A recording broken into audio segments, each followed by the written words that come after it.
What is going on, guys? Daniel Simpson here, back today with another video, and in today's video I'm going to show you how to pay off debt aggressively and show you how I pay off my debt so I can pay off as fast as I can.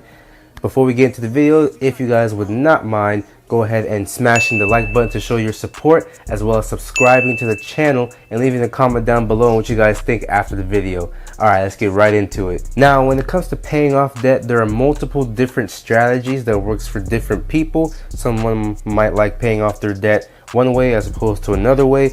But there are really two main strategies out there that people know about. I'm going to explain that to you guys in this video, as well as my own personal way and how I pay off debt. So if you guys want to know about that, make sure you stick to the end of the video to see how I manage my debt and how I pay it off very quickly and efficiently. Jumping right into the first method of paying off debt would be the debt snowball. If you guys haven't heard of the debt snowball, it's basically like you take a snowball, you start at the top of a mountain and you gradually roll it down and it gets larger and larger. So that analogy comes from tackling your debt from the smallest, so starting with a small snowball and gradually going on and attacking the larger debt or the balances. So you take your you organize how you pay off your debt in a way from the lowest balance to the highest balance, and doing it that way keeps you motivated.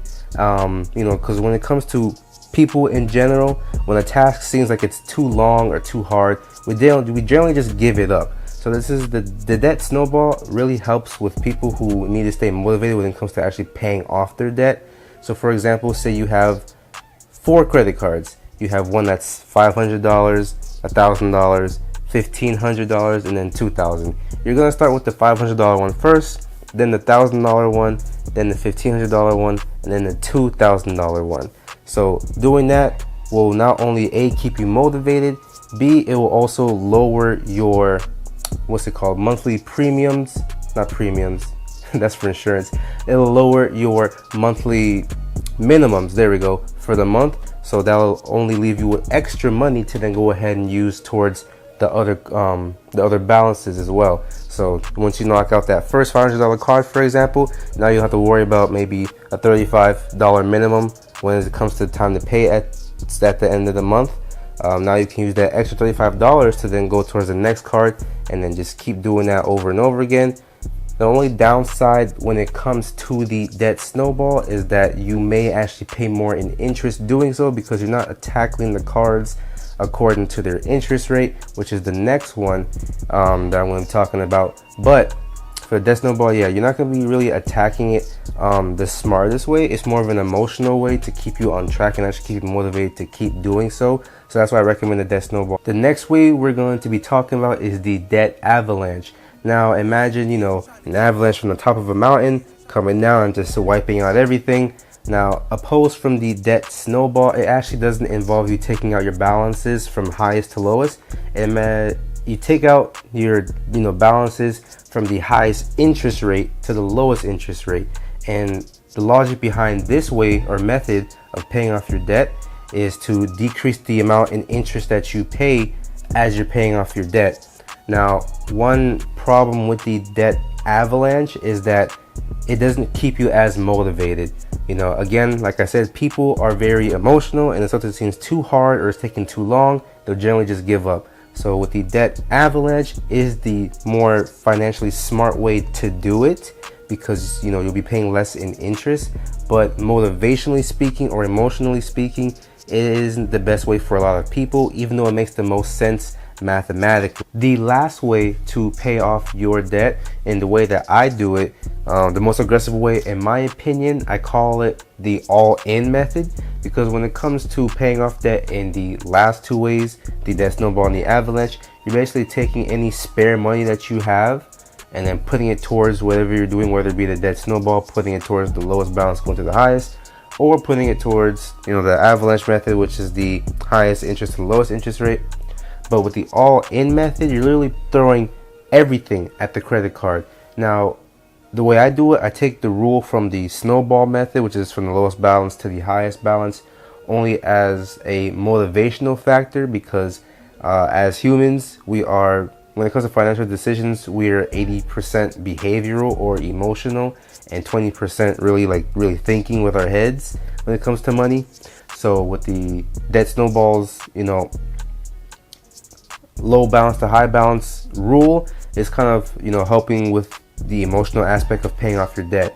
Again, also with the all in method, instead of putting whatever you have left, put everything. So if you get paid $1,000 in the week, put all $1,000 on that card. Now the logic behind this is because, well, think about it, you still have that money available to you just on your credit card, but seeing your balance go down, at least for me, seeing the balance go down on my credit card makes me more inclined to not want to spend it, knowing that I'm trying to pay it off. So that way I can stop having to throw everything that I personally have onto that card. Now, you do have to budget because there are some things that you cannot pay with a credit card. For example, the minimum payments for other credit cards, you can't pay with a credit card. You can't pay your rent or your mortgage payment if you have a mortgage. So those are just to name a couple things that you cannot pay with your credit card. So you have to budget out, you know, money on the side for those things specifically.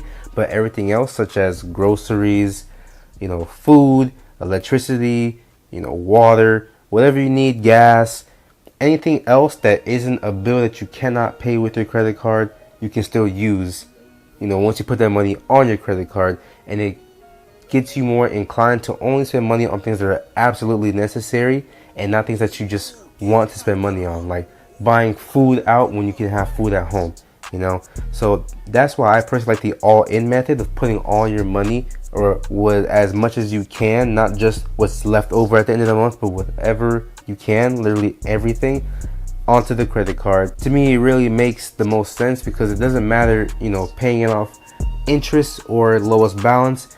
You're paying off your cards literally as fast as you can make money.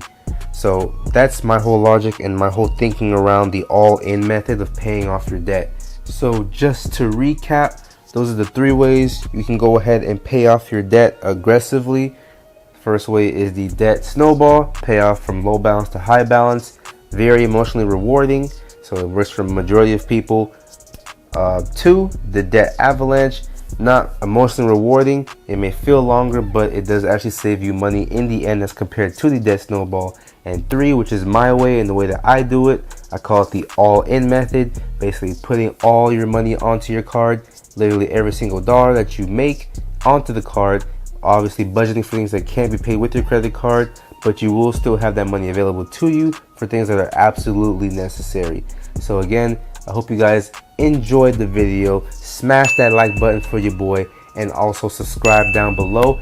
And let me know what you guys think in the comments. What method do you personally use to pay off your debt? Is it the debt snowball, the debt avalanche, or are you going to try the all-in method? So let me know down below, and I'll see you guys in the next video. Your boy's out.